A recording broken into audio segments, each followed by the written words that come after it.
আসসালামু আলাইকুম মামা। এই যে আপনি সুতলিটা দেখতে পাইতেছেন, এই যে পিলারের বরাবর, এই পিলারের পর আমরা 2 ইঞ্চি ছাড়ছি, কারণ আমাদের 4 ইঞ্চি ছাড়া উচিত। এই মাছটা ধরায় সেলাই, এই মাছটা ধর, ঠিক আছে। এই তাহলে এই যে পিলারের এই পাশ, এদিকে তো আর আপনার কাজ করার কোনোভাবেই সুযোগ নাই। এদিকে হলে পানি, এবং পানিও অনেক বেশি। এইদিকে এইখানেই, এই কোনায়, এই কোনায়, এই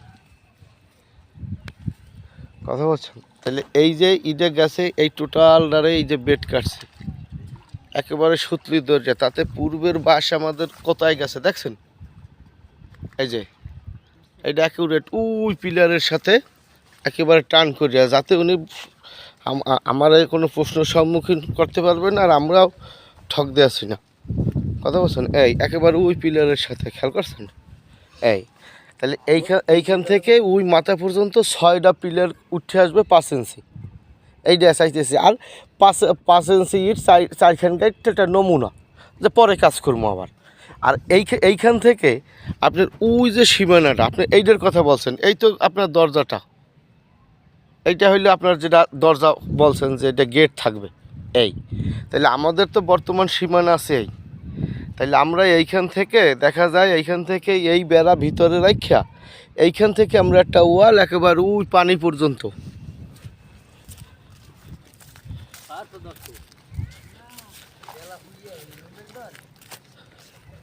এই যে মনে করেন এই পর্যন্ত আমি আসতে পারবো।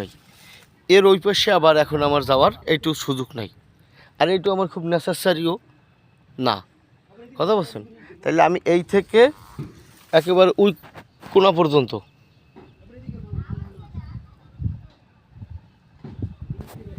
এই তাহলে এইটার এই ওয়ালটা যেহেতু এইটার বাধা নাও আসতে পারে, এইটা আমরা 1 ফুট বাড়াইয়া এই পাশ দিয়ে একটা ওয়াল গাঁথতে লই যাই, ওটাও চাই গাঁথমু, আর উপরে ওয়াল। তাইলে আমাদের এই 3 পাশ হয়ে যায়, 2 পাশ, এই 2 কর্নার আমাদের মোটামুটি ওয়াল হয়ে যায়। এইটা যা হয় হবে। এই যে সুতলি তৈরি নেছে, এই বরাবর এই সুতলির এই বাইরে আর ইট যাবে না, এই সুতলি বরাবরই 5 ইঞ্চি ওয়াল উঠবে, আর 6টা পিলার। আবার এই যে সুতলি, এইখান দিয়ে এই যে আমাদের বেড়া দেওয়া, এই বেড়ার এইখান দিয়ে এখন আমরা 1 ফুট বাড়াইয়া লইলে এই বেড়াটায় আর খুব একটা টাচে লয় না, 1টা বা 2টা বাঁশ কাটা লাগবে, ঠিক আছে। 4টা ভিতরে থাকে ওই পানি পর্যন্ত, ওই ওয়ালের সাথে আমরা অ্যাডজাস্ট করি। এই 2টা ওয়াল এখন প্রাইমারি স্টেজে করি। এই যে সবুজ ভাই মাছ ধরছে, ওইটা না আরও একটা মাছ ছেলে, কই দেই মামার দেখাই, এই যে শোল মাছ।